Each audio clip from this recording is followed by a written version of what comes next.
you talk all the time, you'll never hear what anybody else has to say. And therefore, all you'll have to talk about is your own conversation.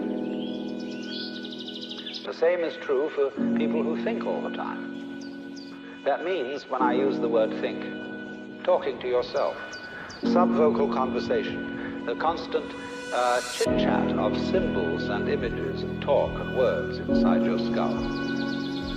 Now, if you do that all the time, you'll find that you've nothing to think about except thinking.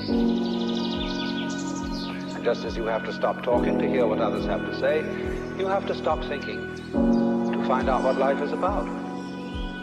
And the moment you stop thinking, you become into immediate contact with the unspeakable world.